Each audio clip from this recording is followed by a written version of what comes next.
Ok, alors bonjour, bienvenue à vous tous et puis surtout bienvenue à Corinne Mauch, syndic de la ville de Zurich, qui a rempli cette salle parce que tu peux t'imaginer, Corinne, un lundi après-midi remplir une salle comme ça, c'est pas une tâche facile.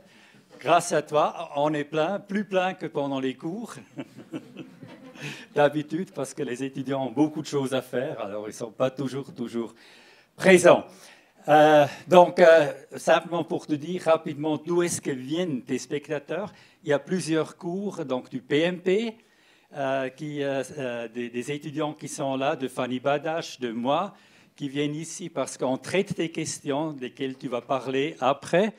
Et puis, il y a aussi des cours de la formation continue, donc du master MPA, qui ont déjà un poste dans l'administration, qui s'intéressent au fédéralisme, au découpage de la Suisse, et puis surtout aussi au rôle des villes dans ce système fédéraliste que nous avons, et qui serait mieux, plus capable d'expliquer le rôle des villes que toi, qui préside la ville là.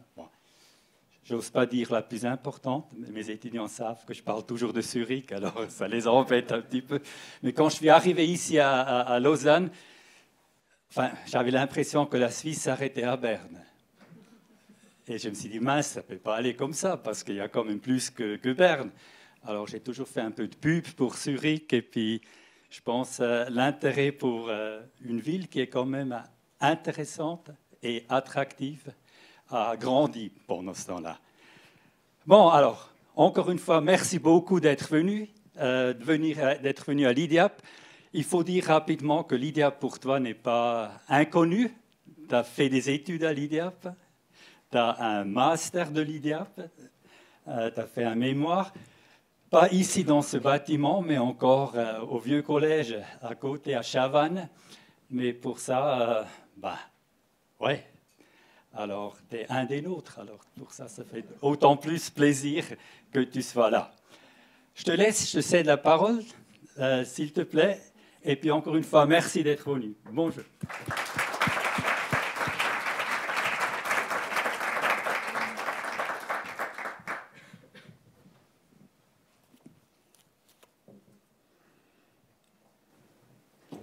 Et voilà. C'est bien de revenir ici, même si je n'étais pas dans ce bâtiment-ci. Cher Andreas, chères étudiantes et étudiants, mesdames et messieurs, je suis très heureuse d'être ici avec vous aujourd'hui pour parler un peu d'un sujet qui me tient, vous pouvez vous l'imaginer, particulièrement à cœur. Le rôle des villes et des communes dans l'organisation fédérale et plus précisément les difficultés qui y sont liées. Je vous remercie chaleureusement de votre invitation et ce d'autant plus que j'ai des liens, comme tu avais dit, avec l'IDIAP. Nous toutes et tous qui travaillons dans des administrations ou qui exerçons un mandat politique et contribuons à façonner la politique de notre pays, nous évoluons dans le système fédéral. Nous devons non seulement nous intéresser aux questions de compétences et de responsabilité, mais aussi à la manière de collaborer efficacement au sein de ce système à plusieurs niveaux.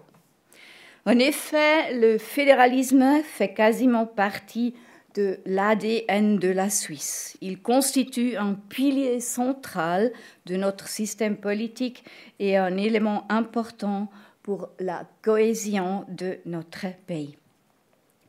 En tant que maire de la ville de Zurich, la question de la place prise notamment par les grandes villes dans cette structure fédéraliste m'intéresse beaucoup.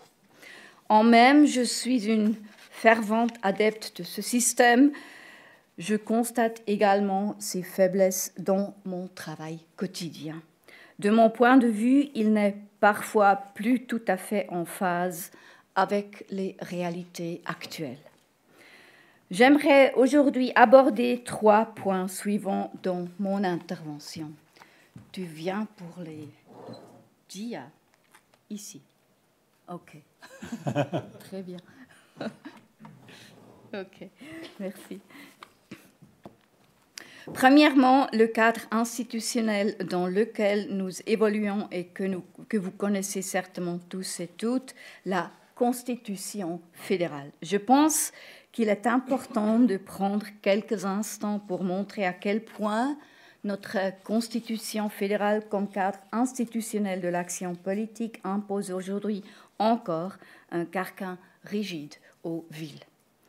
Deuxièmement, les villes et les communes sont plus que seulement l'un des trois niveaux politiques de l'État. Elles sont également des actrices politiques importantes de la Suisse. Malheureusement, leur importance ne se traduit pas encore suffisamment dans les décisions politiques prises au niveau fédéral.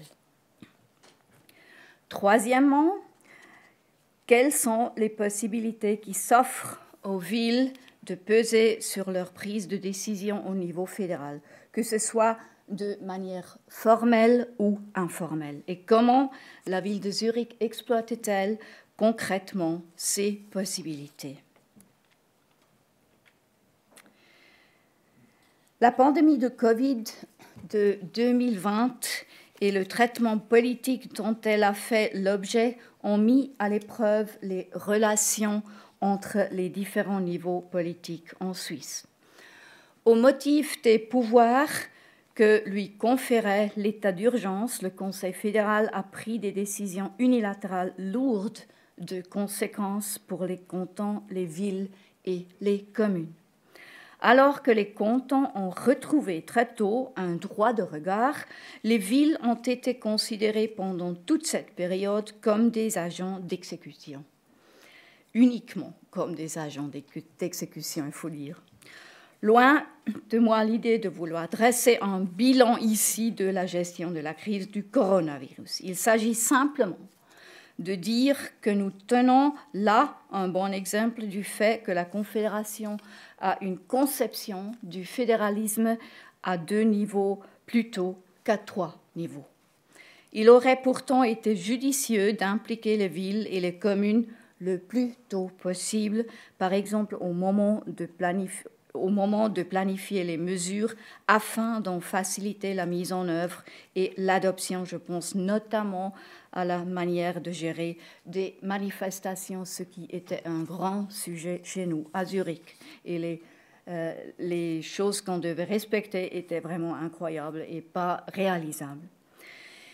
Il va de soi que la pandémie de Covid était une situation totalement exceptionnelle, en rien comparable à la situation normale, en raison notamment du cadre juridique particulier lié, comme je l'avais dit, à l'état d'urgence.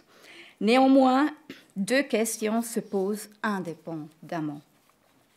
Sous sa forme actuelle, notre fédéralisme est-il toujours adapté à notre époque? Et une participation plus active aux décisions nationales de la part du niveau le plus concerné par l'exécution ne va-t-elle pas dans le sens d'une législation mieux applicable dans la pratique? Le sujet, mesdames et messieurs, le sujet n'est pas nouveau.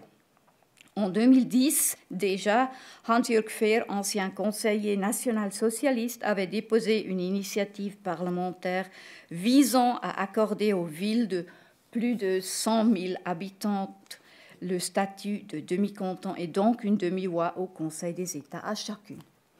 Comme nous le savons, le Parlement n'a pas donné suite à cette intervention, mais elle est revenue régulièrement sur le tapis sous d'autres formes. C'est clair, il s'agit d'une question de pouvoir et les conseillers aux États qui sont dans le Parlement, ça leur donne du pouvoir. Je vais y revenir. Après quelques mots d'introduction, je viens maintenant au premier point, à savoir le cadre institutionnel de la Constitution fédérale. Les conditions cadres institutionnelles ou constitutionnelles en vigueur jouent un rôle essentiel dans la manière dont les villes sont aujourd'hui en mesure d'exercer leur influence politique au niveau fédéral.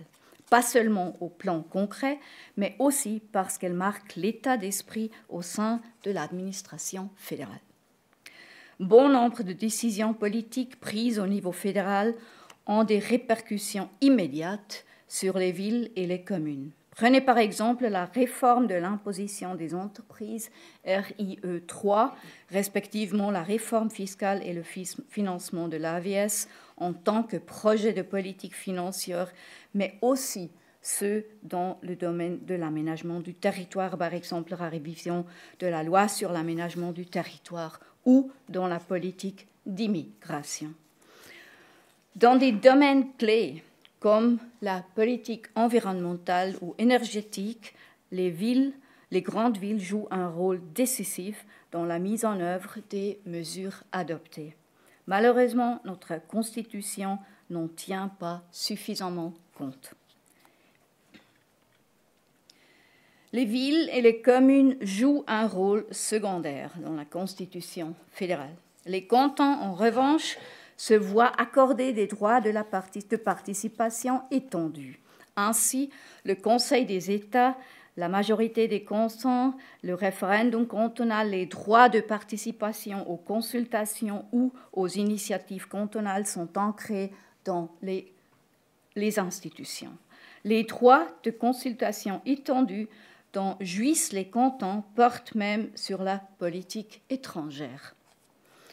En 1848, la possibilité pour les cantons de participer à l'action politique à égalité, sans discrimination de taille ni d'importance économique, avait été une condition sine qua non pour la fondation de l'État suisse. Mais aujourd'hui, le rôle des villes a considérablement évolué, ne serait-ce que sur le plan démographique. Pour un nombre d'habitants à peu près équivalent, la ville de Zurich compte un conseiller aux États, c'est Rudi Noser qui va arrêter, tandis que Appenzell-Rhodes, intérieur, Glaris, Uri, Nidwald, Obwald, Jura, Appenzell-Rhodes, extérieur, Schwyz et Zug totalisent 14 conseillers d'État. Le déséquilibre saute aux yeux. Bon nombre de missions de l'État sont des missions communes accomplies conjointement par la Confédération, les cantons, les villes et les communes. Mais dans la plupart des cas, ces dernières n'ont qu'une fonction d'exécution. On constate régulièrement que le modèle du fédéralisme à 3 niveaux ne colle pas avec la réalité politique. Un exemple en est la politique d'intégration, typiquement une mission commune. La Confédération conclut des conventions-programmes avec les cantons. Des fonds sont transférés aux cantons, lesquels redistribuent l'argent aux communes sur la base de conventions de prestations. Cette solution peut convenir à de nombreux cantons, notamment aux plus petits cantons. Dans le cas de Zurich, c'est toutefois discutable. En effet, la ville de Zurich est une actrice centrale dans la mise en œuvre de la promotion de l'intégration. Aux prises avec les difficultés d'intégration inhérentes à son statut de plus grande ville suisse, elle joue le rôle de laboratoire d'essai des politiques d'intégration.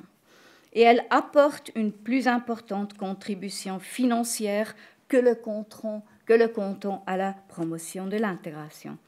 Ne gagnerait-on pas en efficacité si la Confédération concluait des accords directement avec la ville de Zurich sur ce type de dossier ?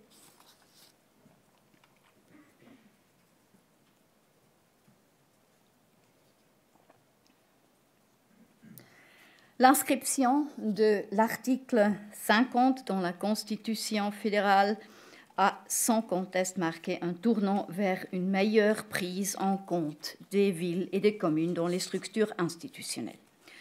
L'initiative en revient à l'Union des villes suisses et à l'Association des communes suisses. Dans une déclaration commune publiée en 1997, celles-ci ont appelé le Parlement à rédiger un article constitutionnel qui reconnaisse la Confédération, les cantons et les communes comme partenaires de la structure fédérale qui oblige la Confédération à prendre en compte les conséquences pour les communes et qui garantissent l'autonomie communale et obligent la Confédération comme les cantons à s'y tenir. Et leur appel a été entendu. La nouvelle constitution fédérale est entrée en vigueur en janvier 2000 avec l'article 50 dit sur les communes et les villes. Celui-ci garantit d'une part l'autonomie des communes conformément au droit cantonal. D'autre part, il demande à la Confédération de ne pas seulement tenir compte dans son action des répercussions possibles sur les communes, mais aussi de prendre en considération la situation particulière des villes, des agglomérations urbaines et des régions de montagne. Mais l'article 50 de la Constitution a-t-il eu le succès attendu? Le législateur a-t-il prêté une oreille plus attentive aux préoccupations et au rôle des villes?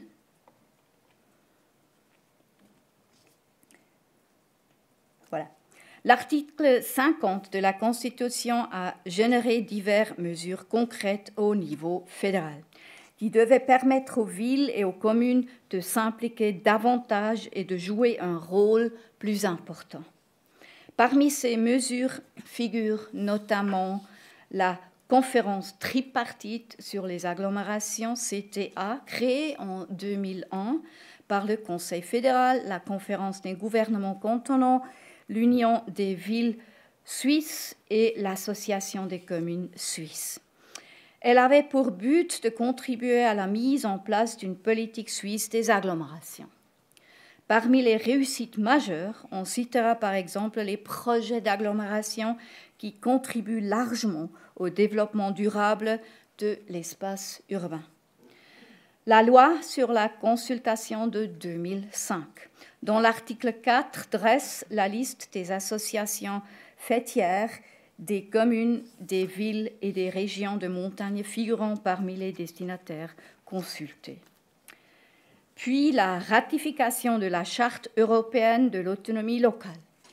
La Suisse a ainsi réaffirmé son engagement international en faveur des droits des collectivités locales et d'une organisation fédéraliste de l'État. Et puis les stratégies en matière de politique des agglomérations par lesquelles la Confédération reconnaissait l'importance exceptionnelle des villes sur le plan culturel et économique et entendait s'engager pour un développement durable des agglomérations. Les lignes directrices à l'intention de l'administration fédérale concernant la collaboration entre la Confédération, les cantons et les communes, qui visaient notamment à sensibiliser l'administration fédérale aux préoccupations des villes. L'aide-mémoire sur la présentation des messages du Conseil fédéral, selon lequel les messages doivent désormais systématiquement indiquer l'incidence des actes législatifs au niveau communal. Les mesures mentionnées sont toutes importantes. Elles ont permis à la Suisse urbaine de gagner en importance auprès de la Confédération. La politique des agglomérations en est un exemple important. À y regarder de plus près, on constate malheureusement que ces mesures n'ont pas encore réussi à produire tout leur effet. La conférence tripartite sur les agglomérations CTA est devenue la conférence tripartite au début de l'année 2017. Donc, on ne parle plus de l'agglomération, on parle d'une conférence tripartite, intégrant au passage les espaces ruraux et les régions de montagne. Ça ne va pas avec le but qu'on s'est mis tout au début. La ville de Zurich, de concert avec l'Union des villes suisses, avait exprimé ses réserves, voire son désaccord vis-à-vis de ce changement, arguant du fait que la question des difficultés auxquelles font face les agglomérations urbaines s'en trouvait considérablement affaiblie. Bien qu'une politique coordonnée pour les espaces urbains et les espaces ruraux est importante et pertinente, il en reste pas moins que la CTA avait été conçue à la base pour faire valoir les intérêts et les préoccupations des villes au niveau fédéral. Les lignes directrices à l'intention de l'administration fédérale concernant la collaboration entre la Confédération, les cantons et les communes incitent peut-être l'administration fédérale à renforcer la collaboration verticale, incluant les villes et les communes, à prendre en compte de manière systématique les effets de ces actions sur les villes et les communes ou à associer dans une mesure appropriée les communes aux prises de décision de la Confédération. Mais les contacts directs entre la Confédération et les communes ne peuvent malheureusement avoir lieu de façon explicite qu'à titre exceptionnel et après en avoir informé les cantons. C'est le point 8 de ces lignes directrices. Même si les incidences pour les communes sont désormais systématiquement indiquées dans les messages, le Conseil fédéral lui-même, dans son rapport sur la mise en œuvre de l'article 50 de la Constitution, juge ces indications pas toujours très pertinentes. Le rapport du Congrès des pouvoirs locaux et régionaux du Conseil de l'Europe de 2017 sur la démocratie locale et régionale en Suisse pointe la faible participation directe des communes. Aussi recommande-t-il d'accorder aux grandes villes un statut spécial dans les organes consultatifs et les processus de consultation afin qu'elles puissent s'impliquer directement et pas seulement par le biais des associations. La votation sur la troisième réforme de l'imposition des entreprises a montré, s'il le fallait, qu'il était nécessaire d'agir. Cette réforme, rejetée en votation populaire le 12 février 2017, aurait entraîné les pertes fiscales de plus d'1 milliard de francs au niveau communal. Le Conseil fédéral et le Parlement fédéral n'ont pris en compte les préoccupations des villes que de manière très insuffisante. Ainsi, le projet ne prévoyait pas de paiement compensatoire direct aux communes, la Confédération ayant jugé que la question de la compensation était une affaire interne au canton. Cela a eu pour conséquence que les villes se sont rebellées, et ce, avec succès. La conférence des directeurs des finances des villes, une section de l'Union des villes suisses, UVS, s'est constituée en comité de vote interparti contre la RIE 3, contribuant ainsi à l'échec du projet. L'exigence formulée par les villes, et je pense particulièrement aux grandes villes, de se voir accorder la place qui leur revient dans le processus décisionnel au niveau fédéral n'est pas une fin à soi. Rappelons qu'au cours des dernières décennies, les villes sont devenues des actrices centrales dans les nombreux domaines de la vie politique nationale, voire internationale, dans le domaine de l'urbanisation, la mondialisation et, par exemple, la décentralisation. L'importance croissante des villes. Vous trouvez ici une liste des facteurs qui, de mon point de vue, sont au cœur de la montée en puissance des villes. Importance démographique. Les 3/4 de la population suisse vivent aujourd'hui dans les villes et des agglomérations. La croissance démographique des villes est supérieure à celle du reste de la Suisse. Les 12 plus grandes villes suisses comptent autant d'habitants que les 14 plus petits cantons. Or, ces cantons fournissent la moitié des conseillers aux États. Locomotive économique. Plus de 80% des performances économiques suisses sont réalisées dans les villes. À elle seule, la ville de Zurich génère près de 10% du PIB suisse. Si on y ajoute l'agglomération zurichoise, cela représente près de 20%. Les villes comme laboratoire d'innovation, un point extrêmement important et de plus en plus important, je pense. Les villes jouent un rôle clé dans la mise en œuvre des politiques nationales dans le domaine, par exemple, de l'intégration des personnes étrangères, du logement et dans bien d'autres secteurs encore. Dans le cadre de l'accomplissement de leur mandat d'exécution, elles contribuent largement à faire émerger des solutions à la fois pragmatiques et innovatives. La proximité entre les sphères économiques et scientifiques dans les villes n'y est pas étrangère. La proximité entre les responsables politiques et la population non plus. Les responsables locaux connaissent les besoins et les nécessités du moment et savent où le bas blesse. Une nouvelle prise de conscience de leur importance. Les nombreux réseaux internationaux de villes qui ont vu le jour ces dernières années témoignent d'une nouvelle prise de conscience de la part des villes qui savent qu'elles ont leur mot à dire dans la politique nationale et internationale. Même si ce n'est pas le sujet d'aujourd'hui, je me permets de faire une brève digression sur le plan international où l'on constate un phénomène identique. Benjamin Barber, politologue américain décédé en 2017 et fondateur moral du Global Parliament of Mayors, l'a très bien dit. In our independent world, cities have not only the obligation but the right to achieve solutions to global issues.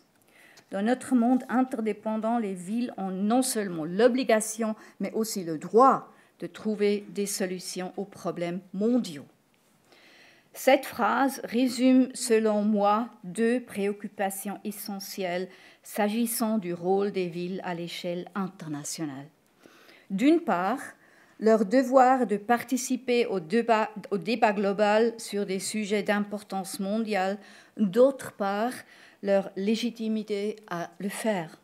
Le devoir se justifie par le fait que les villes constituent aujourd'hui un espace de vie et d'identité pour une grande partie de l'humanité et qu'elles sont donc particulièrement concernées par une multitude d'enjeux planétaires tels que changement climatique ou la question migratoire. La légitimité résulte de la longue histoire des villes comme incubatrices de la démocratie, ayant toutes les qualités requises pour mettre au point des solutions pragmatiques et innovantes en réseau.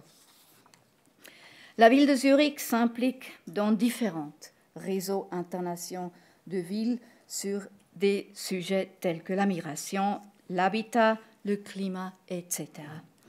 Dans le cadre de notre engagement au sein du Mayors Migration Council, nous essayons, avec d'autres villes de toutes les régions du monde, de faire entendre la voix de l'urbanité dans le débat international sur la question migratoire. Dans le cadre de coopération temporaire avec des villes de pays en développement, nous contribuons à faire reculer la pauvreté et à atteindre les objectifs mondiaux en matière de développement durable. N'oublions pas le tout récent Geneva Cities Hub, une nouvelle organisation créée par la ville et le canton de Genève en collaboration avec la Confédération, le DFAE. Celle-ci s'est fixée pour objectif d'aider les villes à participer aux processus multilatéraux, par exemple dans le domaine de la politique des droits humains. On pourrait ajouter bien d'autres exemples. Mais revenons au contexte national. Comme nous l'avons déjà dit, les villes jouent un rôle crucial dans le développement politique, économique et social de notre pays. il serait non seulement important, mais aussi juste que leurs préoccupations et leur expérience se retrouvent dans les décisions politiques prises au niveau fédéral. En principe, la défense des intérêts ou le lobbying fait partie intégrante du processus de prise de décision en Suisse et implique généralement de nombreux groupes d'intérêts et acteurs, actrices de la vie politique. Dans le système politique suisse, la défense des intérêts joue un rôle important en contribuant à faire émerger des décisions politiques bénéficiant d'un large soutien et adaptées à la pratique.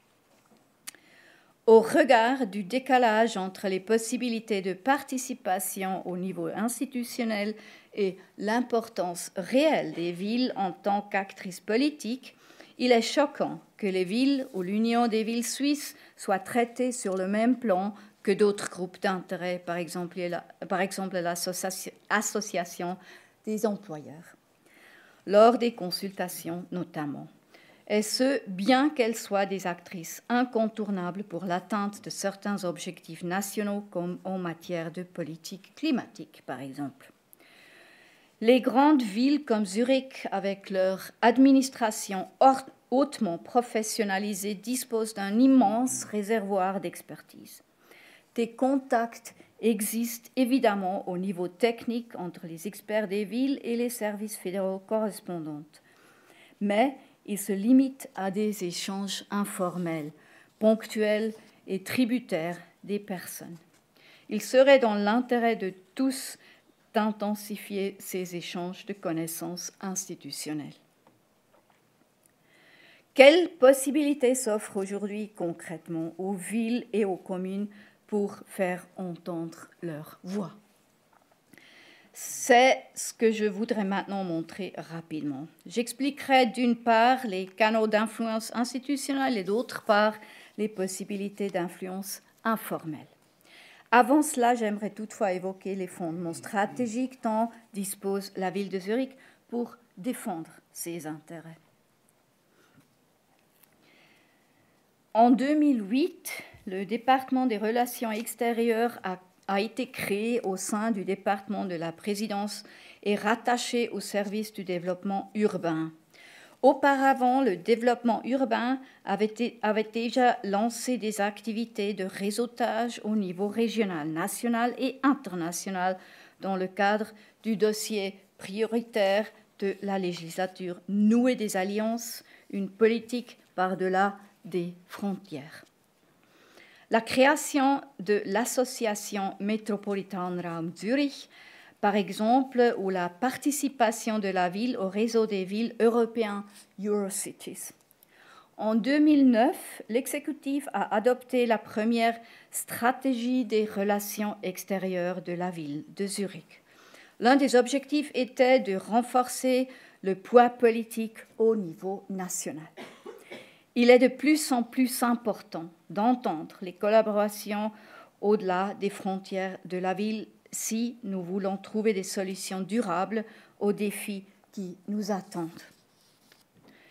De même, les stratégies 2035 de Zurich montrent bien qu'en tant que ville, nous pouvons uniquement élargir notre rayon d'action sur les dossiers politiques essentiels tels que la politique énergétique, la politique de santé ou la politique migratoire en nous faisant entendre là où les décisions fondamentales sont prises. En mettant en place une défense d'intérêt collaboratif, la ville de Zurich veut profiter du rapprochement avec d'autres villes. Par exemple, via l'UVS, pour renforcer son influence sur l'élaboration des politiques nationales à travers une démarche collective. Vous le constatez par vous-même, la liste des voies d'influence institutionnelle, c'est-à-dire qui sont garanties par la Constitution des villes, est relativement limitée. Elles n'en sont pas moins importantes pour autant. Consultation, comme vous le savez, toutes et tous, la procédure de consultation est un outil central de la démocratie de concordance suisse. En vertu de l'article 50 de la Constitution, l'UVS est un destinataire permanent des consultations de la Confédération. Elle utilise très activement cette possibilité de participation. Après avoir consulté les membres, le secrétariat de l'UVS formule des prises de position sur des affaires en rapport avec les villes. La ville de Zurich participe très activement à ces consultations. Je rappelle cependant que l'UVS ne pèse pas davantage sur ces dossiers que d'autres groupes d'intérêt tels que les associations patronales ou économiques. Puis la collaboration tripartite. J'en ai déjà parlé précédemment et y voyant l'un des principaux acquis de l'article 50 de la Constitution. En tant que membre du comité de l'UVS, je participe depuis 2009 aux réunions de la CTA devenue entre-temps, comme je l'avais expliqué, la CT. En plus de définir une politique suisse des agglomérations et de traiter les questions d'aménagement du territoire, la collaboration porte principalement sur les domaines de la politique d'immigration et d'intégration, ainsi que sur les questions de financement, d'utilité et de répartition des charges. L'importance de la collaboration tripartite doit également être envisagée dans le contexte du transfert de connaissances entre niveau urbain et niveau national. Dans le domaine de la politique d'intégration notamment, le dialogue tripartite a largement contribué aux aménagements de la législation nationale et à l'augmentation de la participation financière de la Confédération.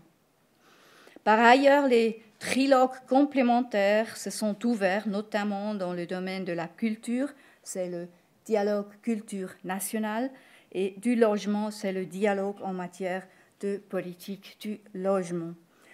La ville de Zurich est impliquée dans ces deux dialogues par le biais de son adhésion à l'UVS. N'oublions pas toutefois que la CT est une simple plateforme d'échange et ne dispose d'aucun pouvoir de décision.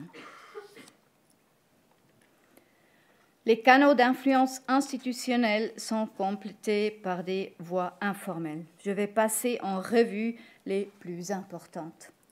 Union des villes suisses. L'UVS a été créée en 1897 avec 129 membres. Elle est aujourd'hui la principale porte d'entrée de la ville de Zurich dans la Berne fédérale. Les principales missions de l'UVS sont la participation aux consultations de la Confédération, j'en ai parlé, la collaboration au sein des commissions d'experts de la Confédération et l'entretien des contacts avec l'administration fédérale, le Parlement et ses commissions. L'UVS est perçue comme la voix des villes et jouit une forte crédibilité grâce au large soutien dont elle dispose et au taux de professionnalisation élevé de son secrétariat.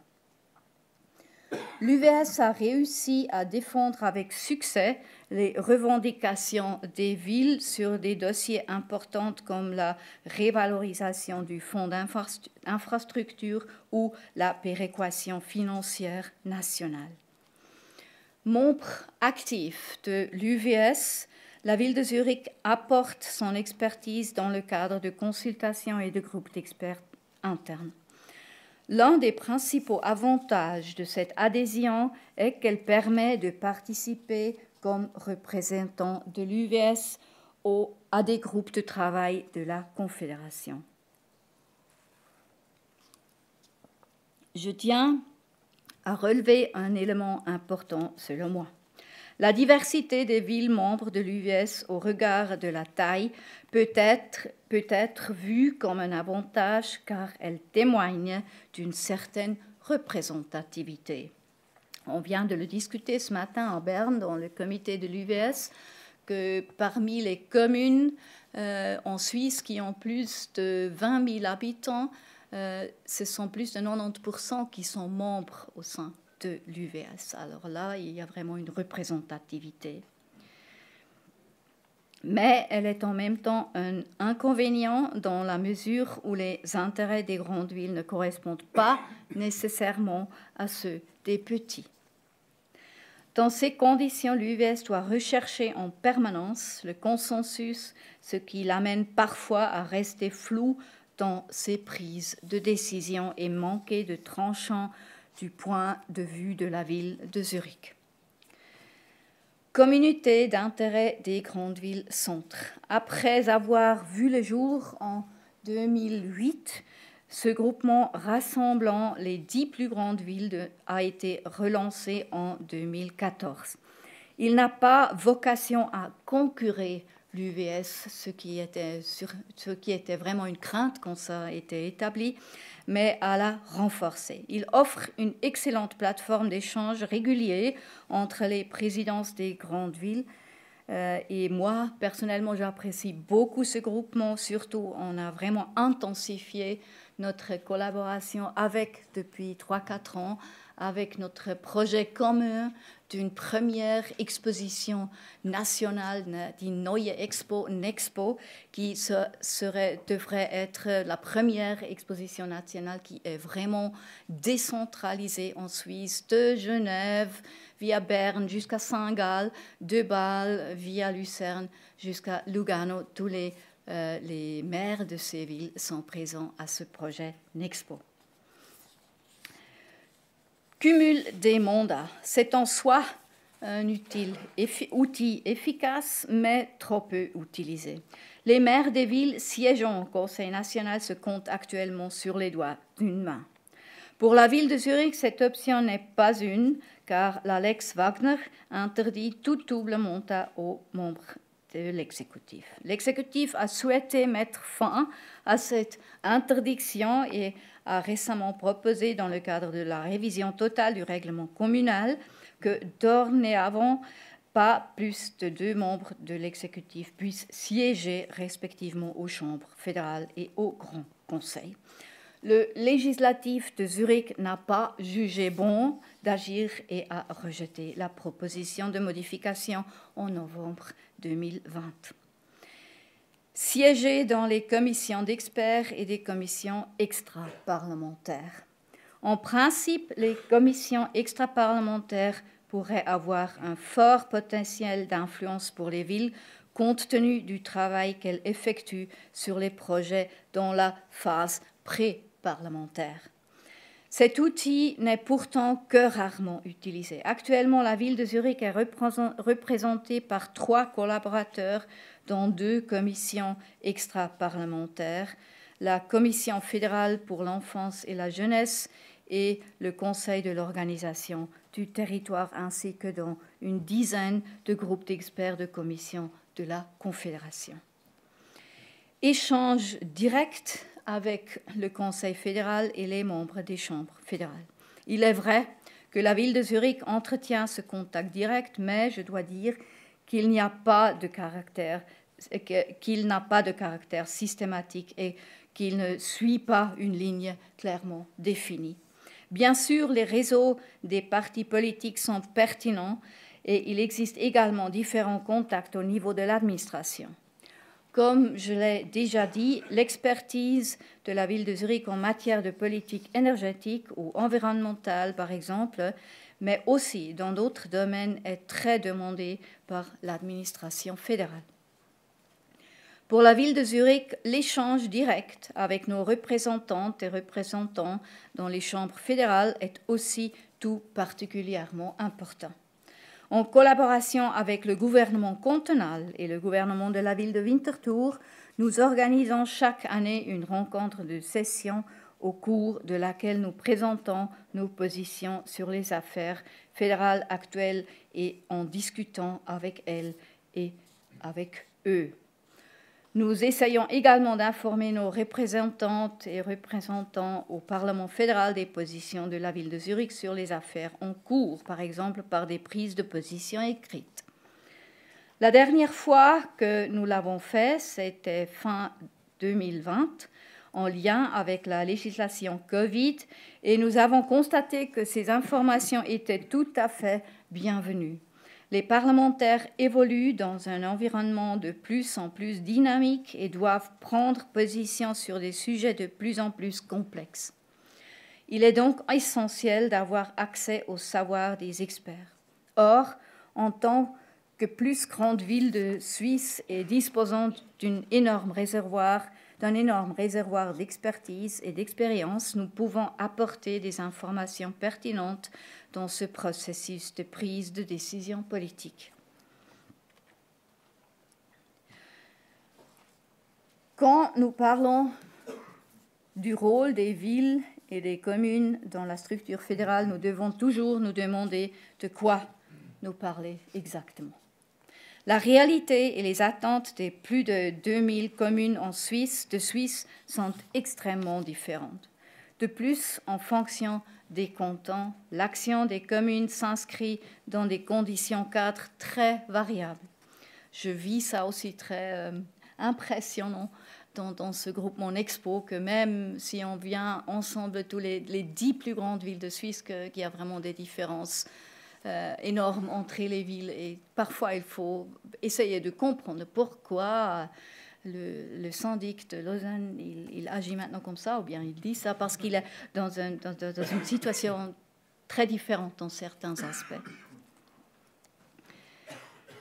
De plus, en fonction des camps, j'ai déjà dit ça, et pourtant je pense que les villes contribuent de manière importante au développement d'une politique soutenue par tous les niveaux d'État. En conclusion, j'aimerais attirer votre attention sur quelques mesures auxquelles la ville de Zurich réfléchit pour mieux se faire entendre au niveau fédéral. L'UDC a présenté en 2021 une prise de position dans laquelle elle esquisse la politique en matière de ville et d'espace urbain. Je ne vais pas aborder son contenu ici, mais cela montre que les villes doivent aussi lutter contre des résistances politiques. Quand des villes comme Zurich réclament d'avoir davantage leur mot à dire au niveau fédéral, il ne faut pas y avoir une attaque contre des régions rurales. Il me semble bien plus important de trouver des solutions viables pour tous et partenariat avec des régions rurales.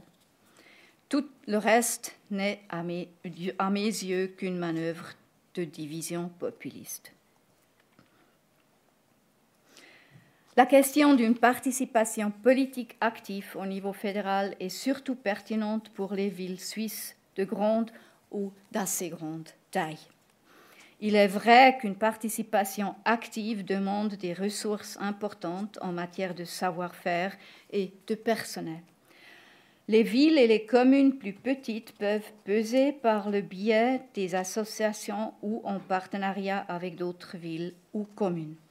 La ville de Zurich se joint, par exemple, régulièrement à d'autres villes, par exemple Winterthur ou des grandes villes de Suisse, membres de la communauté d'intérêt des grandes villes centrées. On a une particulière,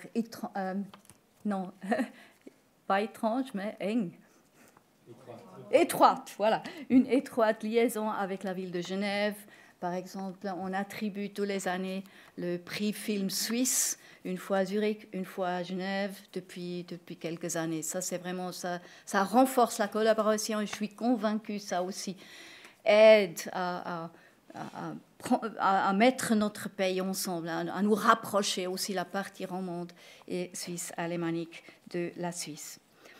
Le fait est que les décisions prises au niveau fédéral sont souvent déterminantes, qu'elles nous touchent directement, nous, les villes, et qu'elles restreignent en partie nos possibilités d'action.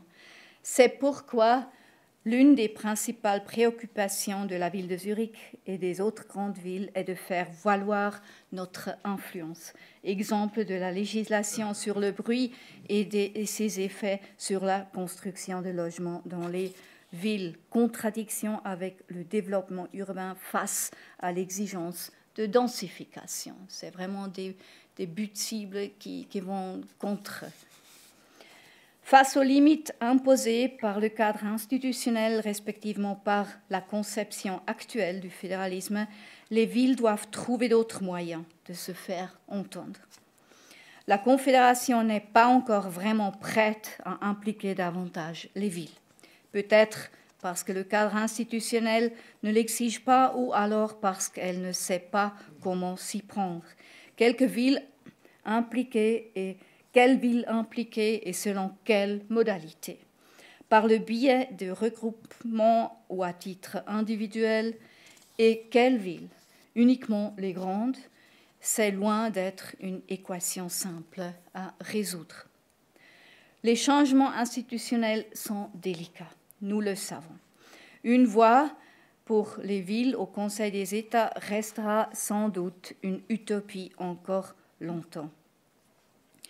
Il serait important de faire évoluer les esprits au niveau fédéral dans la politique comme dans l'administration.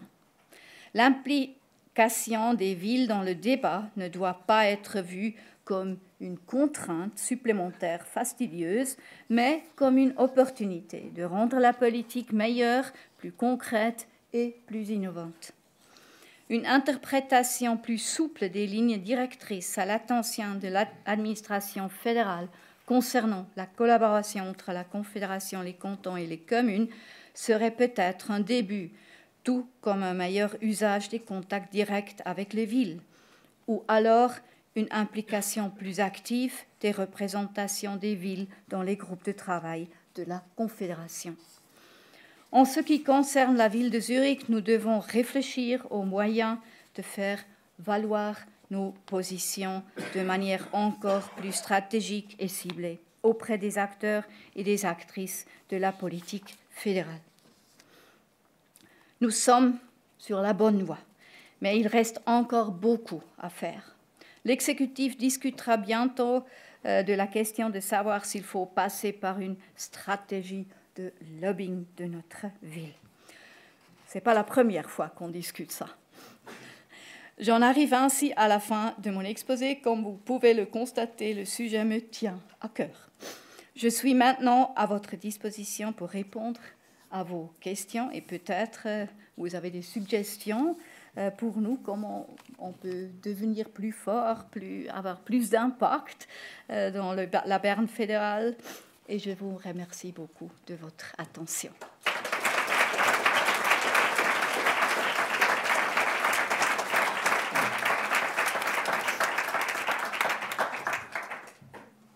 Merci beaucoup pour cette présentation très, très complète et puis très compréhensible. On a un micro donc pour des questions. Je profite rapidement du micro parce qu'il y a une question qui me travaille toujours. Est-ce que pour avoir de l'influence politique à Berne, est-ce que tu as le numéro de portable d'Alain Berset? Non. Non. Non. Mais l'autre jour, Simonetta Sommaruga m'a téléphoné. Comme ça, donc, il y a quand même une communication directe, informelle. Non, et je suis vraiment... Je trouve que c'est normal que je n'ai pas ce numéro, parce que si j'aurais un numéro, c'est celui de ses collaborateurs personnels, persönliche Mitarbeitende. Ouais. Là, c'est beaucoup mieux. Ils ont le temps pour discuter. On a eu une fois un événement où j'étais en contact très intense avec un PM, comme on les appelle, ouais, de Alain Berset. Et ça va beaucoup mieux parce que son calendrier, il est encore pire que le mien. Beaucoup pire. Donc, il faut passer par les collaborateurs personnels. OK, à qui est-ce que je peux donner le micro pour une question? Voilà, dans le fond.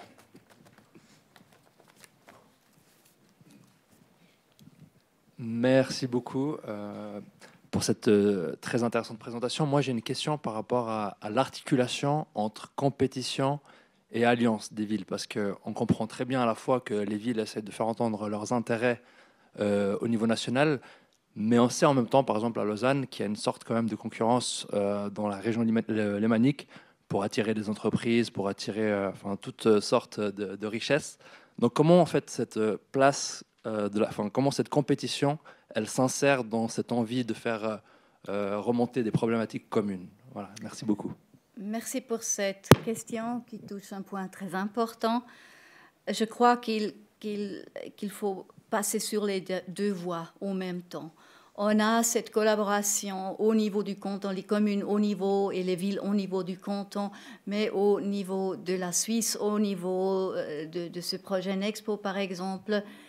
Et je crois que la conscience que si on travaille ensemble, qu'on est beaucoup plus fort, qu'on arrive beaucoup mieux à atteindre des buts et que c'est plus important que cette question de concurrence, que les intérêts communs sont plus grands que ces questions de concurrence. Mais je ne sais pas si c'est peut-être aussi un peu une vision que j'ai de la ville de Zurich qui est très forte, très dynamique, et les entreprises adorent venir à Zurich.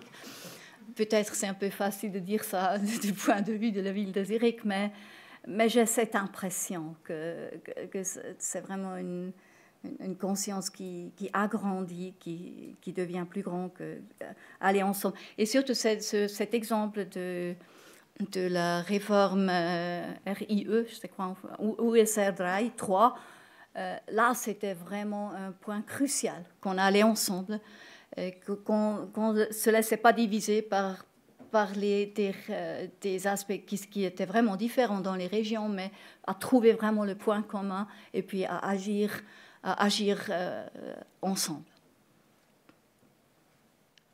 Mais il y a certainement cette concurrence.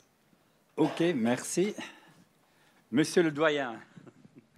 Alors peut-être une question d'actualité par rapport à l'élection du Conseil fédéral, puisque un des débats, c'est pas pour vous demander bien sûr de vous déterminer sur les personnes, mais un des débats, c'est un peu la question ville-campagne, puisque sur les deux tickets, on a en réalité une représentante d'une ville, avec Mme Herzog pour la ville de Bâle, et plutôt une représentante d'une région plus périphérique, Mme Bohn-Schneider, et puis on retrouve un peu la même chose pour le ticket UDC, avec M. Vogt de la ville de Zurich, et M. Rochety plutôt de la campagne bernoise. Et à l'heure actuelle, au Conseil fédéral, je pense que Mme Keder-Sutter vient de la ville de Saint-Gall, mais les toutes grandes villes. Pas Saint-Gall-Ville. Pas Saint-Gall-Ville. C'est plus petit. C'est plus petit, oui. mais enfin, les grandes villes sont...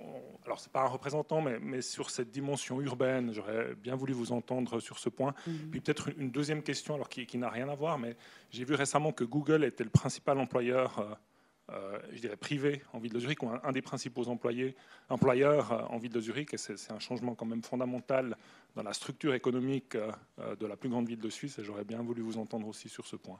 Oui, ce sont vraiment deux questions très différentes. Bon, pour le Conseil fédéral, c'est clair. Ce serait vraiment utile d'avoir quelqu'un dans le Conseil fédéral qui vient de Laval et qui représente les intérêts de la ville. Personnellement, j'ai fait des expériences que Simonetta Sommaruga, même si elle n'habite pas dans la ville, elle est très ouverte pour les intérêts de la ville. Quand elle est devenue conseillère fédérale, elle m'a aussi dit ça explicitement, qu'elle est très intéressée. Elle a cherché aussi le contact avec les villes. Et bon, il faut aussi dire... Il y avait cette question, est-ce que c'est possible que le canton de Zurich soit plus représenté au sein du Conseil fédéral, et je me suis dit, bon, moi, je ne sais pas comment, si je me vraiment sentis représentée par le Conseil fédéral Maurer, parce qu'il était un orateur une fois à la Städtetag, et il a dit des choses qui étaient vraiment incroyables. Il a dit devant le public, devant toutes les villes qui étaient rassemblées là, que la meilleure chose avec la ville, c'est que le soir, on peut la quitter pour aller à la maison. C'était vraiment incroyable.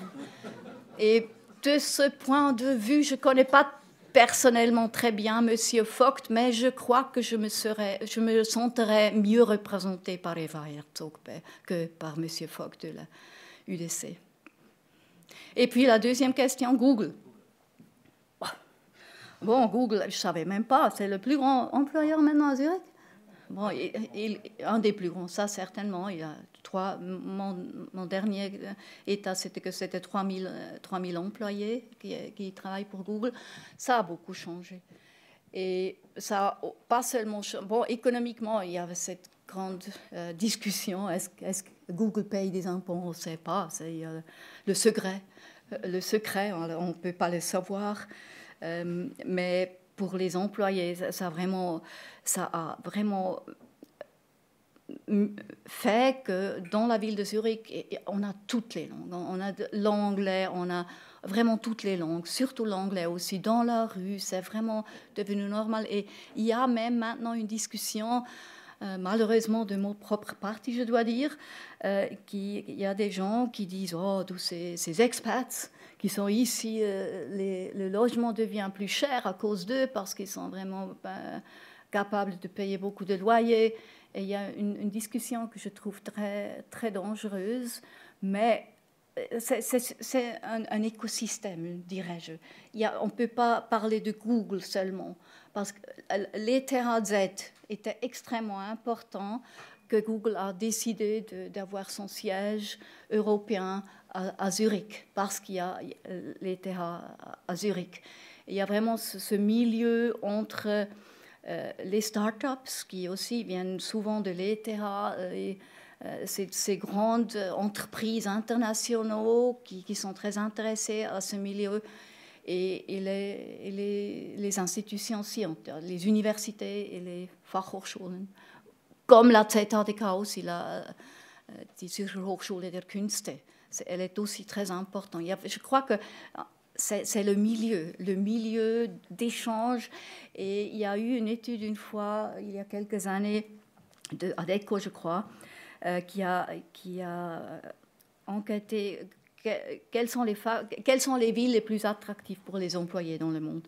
Et il y avait un résultat extrêmement intéressant, que ce ne sont pas les vraiment mégalo-cities comme New York et Sao Paulo et je ne sais pas quoi, mais ce sont les villes qui sont vraiment villes internationales, mais qui sont plus petites. Et une explication, c'était qu'on a ce concept de chemin court, on se connaît, on se rencontre, c'est plus facile de se rencontrer, de collaborer dans des petites villes. Ça, c'est un facteur que j'ai trouvé très intéressant.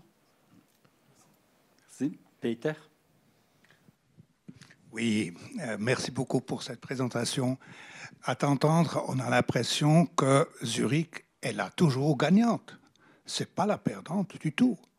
Donc, on pourrait peut-être plutôt se poser la question, parce que ta présentation était excellente à la mesure où tu montres que vous avez fait énormément de choses, que vous avez des influences au niveau de la Confédération, même au niveau international. C'est très bien. Mais est-ce que tu peux me montrer dans quel domaine vous étiez, dans les 40 dernières années, une ville perdante?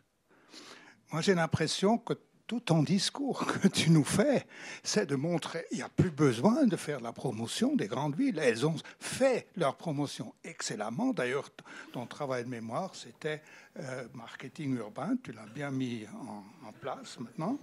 Mais maintenant, se poserait plutôt la question, du même parti, hein. La question du frein de ce succès. C'est cette discussion que j'ai mentionnée. Ben voilà. Je ne dirais pas qu'on était toujours gagnante. Pas du tout. Les années 90, c'était des années vraiment très, très, très difficiles. Et la ville de Zurich a perdu des milliers, 10 milliers de places de travail. Et on avait des dettes énormes, 1,5 milliard de dettes. C'était vraiment très, très, très, très lourd à Zurich. Non, c'était pire chez nous, je crois. Et puis nous, on avait tous les drogués qui étaient à Zurich aussi.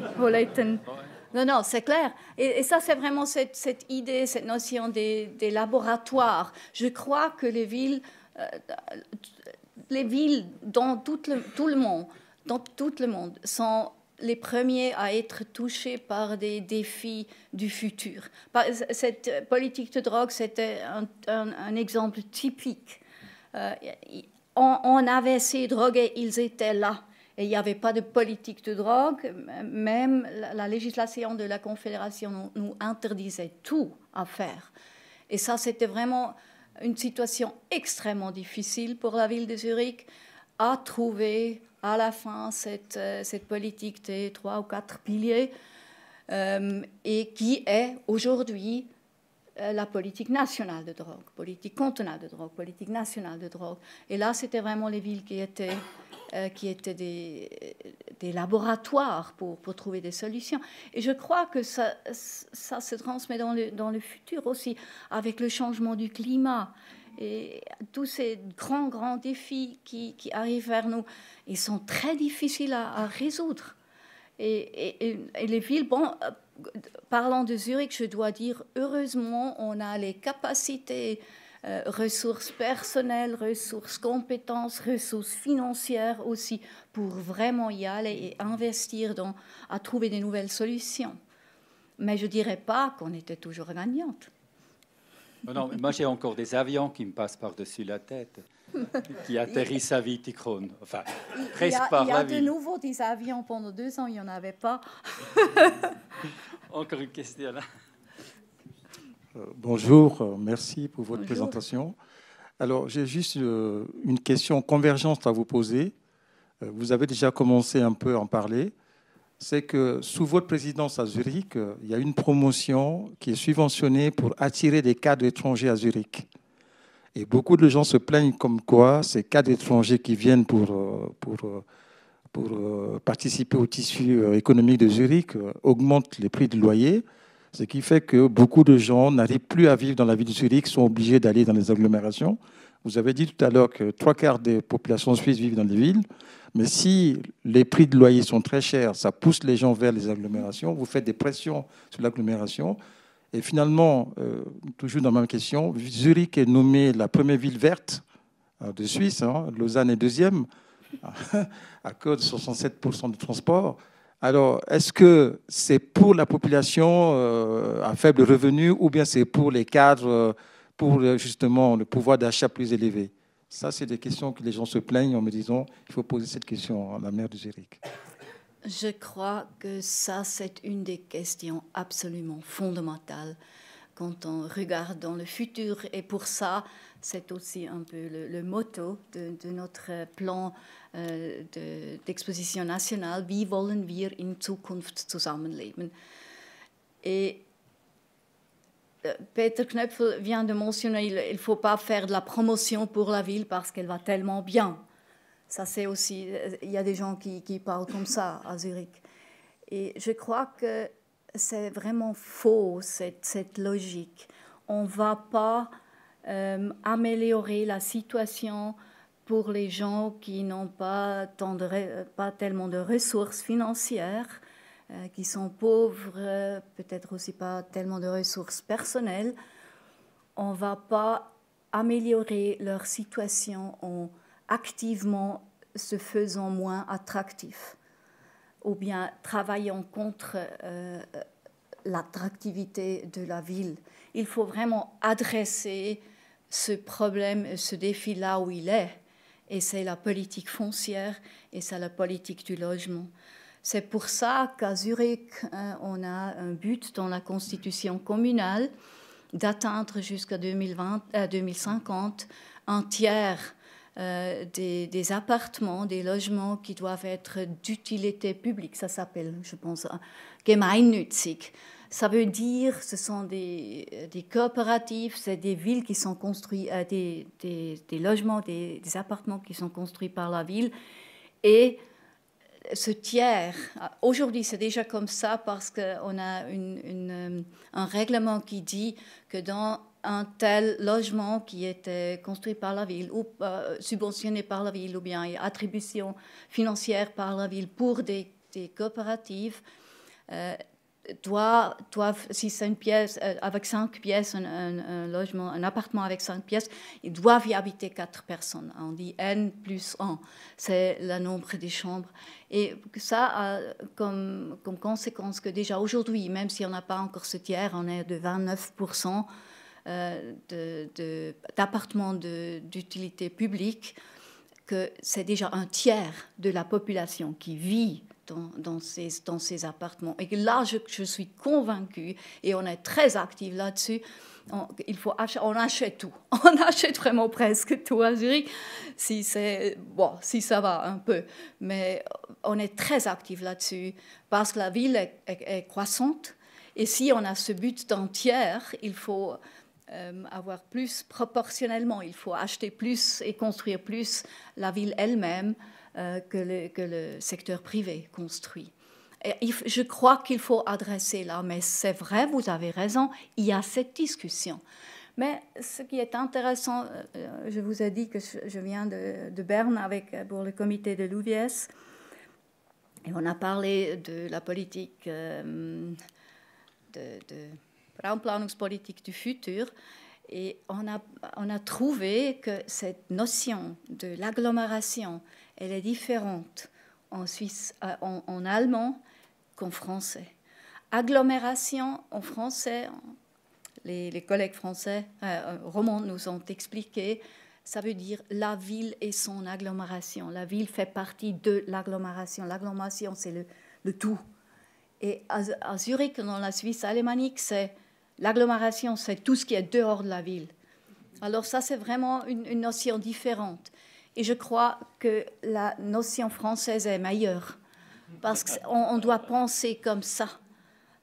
Au fond, c'est une ville, même si ce n'est pas une ville dans les frontières politiques. Mais au fond, il faut aussi... C'est pour ça qu'on a aussi fondé cette Metropolitan Conference qui est encore un peu plus grand, avec 8 cantons qui font partie. Mais il faut de plus en plus penser au-delà de nos frontières et résoudre les problèmes ensemble, trouver des solutions ensemble. Je fais un autre exemple. On est bien connu pour notre politique de mobilité, qui a des feux rouges autour de la ville. Je simplifie un peu. Et quand la ville est pleine avec des voitures, le feu rouge ne laisse plus personne entrer. C'est clair, ça donne des colonnes au dehors de la ville, et les communes autour ne sont pas du tout contents de cette situation. Et bien, dans des réunions ensemble, on leur a expliqué comment on fait, quel modèle de transport, comment on met derrière. Et à la fin, les communes autour, une partie des communes autour ont dit « on veut la même chose, on veut aussi faire ces feux dehors de notre ville ». Alors là, c'est vraiment... Si on ne faisait pas ces feux, il y aura un collapse des voitures en ville, et ça ne sert à personne.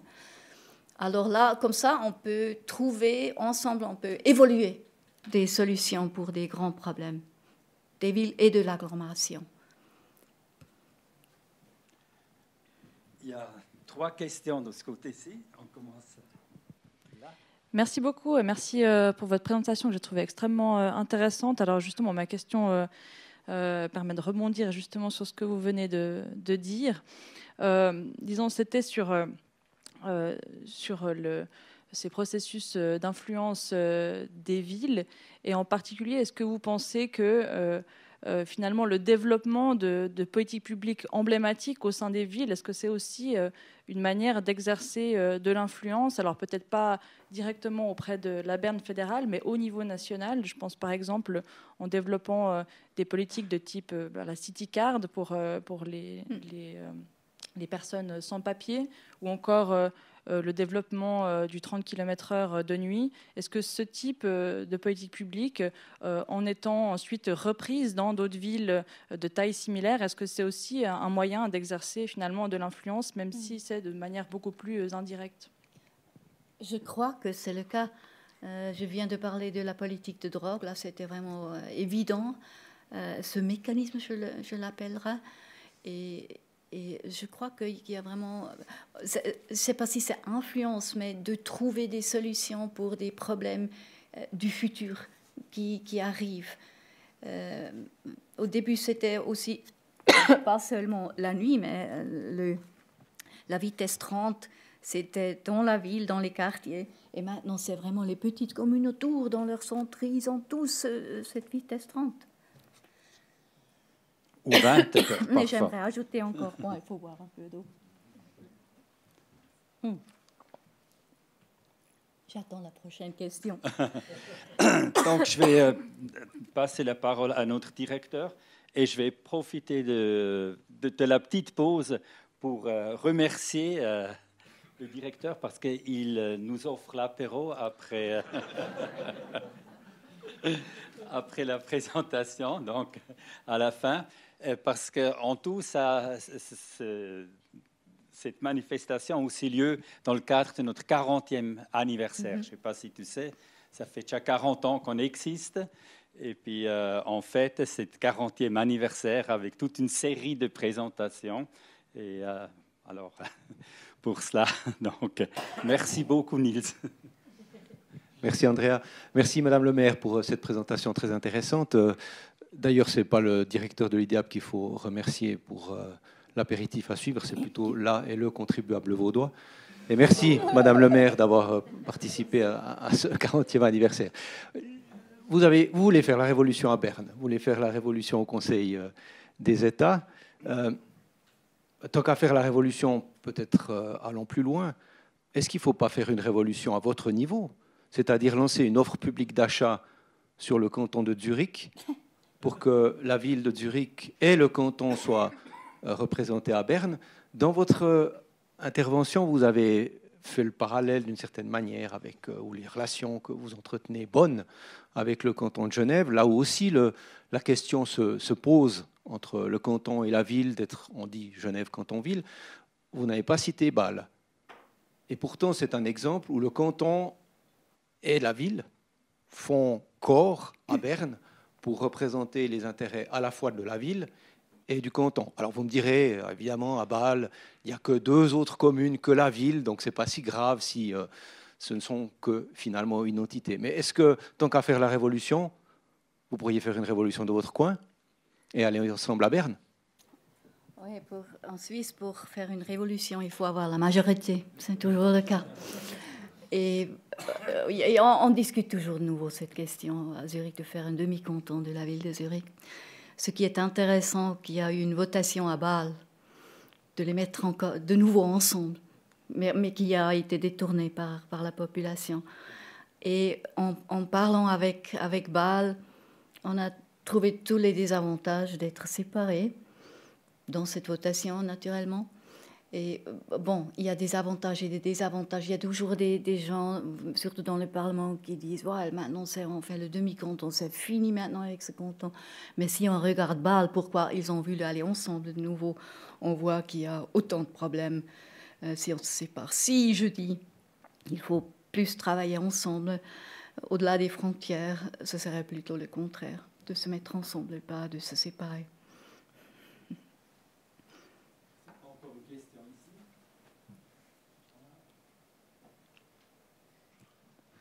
Merci pour votre présentation. La question que j'avais était proche de celle de M. Sogel. Je m'interrogeais sur le partenariat avec le canton en général, puisque une grande partie de ces thématiques que vous avez relevées, en principe, pourraient être portées ou défendues à Berne par le canton de Zurich. Donc je m'interrogeais sur le fonctionnement aujourd'hui. Est-ce que quand vous avez une thématique, vous l'envoyez par ordre de marche à l'autorité cantonale, ou au contraire, les discussions sont compliquées? Deuxième. Sont extrêmement compliquées. Ils deviennent de plus en plus compliqués en ce moment. Je ne sais pas vraiment pourquoi, mais c'est vraiment le cas. Et juste pour faire un exemple, comment ça marche quand on a ces séances à Berne avec Winterthur, Zurich et le canton de Zurich. S'il y a des sujets où on n'est pas d'accord avec le canton, ils ne sont pas mentionnés. Et c'est le canton qui décide. Alors on parle seulement de très haut niveau, généralement, de choses où on est d'accord, mais pas vraiment de choses qui sont importantes pour nous et où le canton a un autre avis. C'est vraiment assez compliqué. Comme ça, je dirais, bon, il y a des choses où on est en ligne avec le canton, envers la Berne fédérale. Mais à part ça, les intérêts communs des villes au sein de l'UVS, c'est beaucoup plus important pour nous, vis-à-vis Berne, pour vraiment formuler nos intérêts. Alors, est-ce que le canton de Zurich est important pour toi, pour ta politique? Certainement, il est important parce qu'il nous donne le cadre et il nous limite extrêmement avec beaucoup de politiques où on ne peut pas faire les choses qu'on aimerait bien faire. Par exemple, en ce moment, ici en Romandie, c'est peut-être étrange pour vous, mais on a lancé de la part de la ville de Zurich une initiative, une Behördeninitiative auprès du canton pour introduire le droit de vote pour les étrangers et les étrangères. Ça n'existe pas dans le canton de Zurich, c'est interdit. Et ce que nous voulons, c'est juste que le canton fasse une régulation cadre qui permet aux communes d'introduire, mais on devrait faire une deuxième votation dans la ville de Zurich si on le veut et sous quelles conditions. C'est seulement pour le C ou bien c'est aussi pour le B. Mais c'est très juste en ce moment. Le conseil der Regierungsrat, le conseil du canton de Zurich, a détourné tout ça. Il n'a même pas fait une proposition au Parlement cantonal. Et maintenant, on essaye vraiment qu'avec beaucoup d'activités lobbying, que le Parlement cantonal, au moins, dise au gouvernement qu'ils doivent faire une proposition. Ils peuvent dire on ne le veut pas, mais au moins donner quelque chose à discuter dans le Parlement. En ce moment, ils n'ont même pas un point de discussion. Et ça va. Si on arrive à faire ça, ça va être un énorme succès. Mais je sais qu'en Romandie, c'est très, très différent, la situation. Mais à Zurich, c'est vraiment cette idée, c'est complètement exotique. Ça ne va pas ou quoi. Incroyable. Donc, il gêne, mais c'est aussi d'autres sensibilités politiques. Oui. Le canton, il est à droite. Donc, oui. Hein? Vous n'avez pas de droite en Romandie? Oui, vous l'avez aussi. Je ne crois pas que c'est seulement ça. Je ne sais pas ce que c'est. Bon, alors, on arrive bientôt à la fin des questions, mais il y a encore 2, 3 questions. Merci pour l'excellente présentation. Vous avez parlé d'intérêt des villes, mais vous n'avez pas parlé d'argent. Dans quelle mesure les intérêts des villes sont des intérêts financiers? Est-ce que vous pouvez en dire plus sur ce thème? Bon, dans ce point, il y a cette Lastenausgleich, péréquation financière qui est le point central. Hein. Et à Zurich, on a depuis longtemps, depuis une vingtaine d'années, je pense qu'on a cette péréquation financière dans le canton. Au début, les plus grandes villes, Zurich et Winterthur, ne faisaient pas membre du système, mais avec la dernière révision, maintenant on fait membre de ce système. Ça, c'est très important. Puis, bon, il y a la péréquation financière au niveau national, c'est autre chose, mais on l'a depuis longtemps au niveau cantonal. On est content avec cette situation. Mais je sais par exemple du canton de Genève qu'ils ne le connaissent pas, que c'est un grand problème à Genève. Et bon, Zurich est vraiment en ce moment, c'était dans les années 90 vraiment pas le cas, mais en ce moment est économiquement vraiment très fort. Alors on a les moyens pour faire notre politique et ça énerve parfois le canton et il fait des lois pour nous empêcher à faire des choses. Par exemple, vitesse 30 sur les axes principaux dans la nuit, c'est quelque chose qu'ils n'aiment pas. Parce que c'est eux qui vont sur ces routes.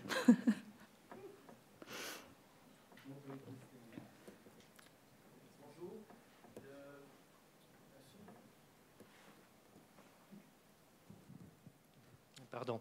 Les villes sont sous-représentées aussi bien au niveau fédéral que cantonal, c'est une chose.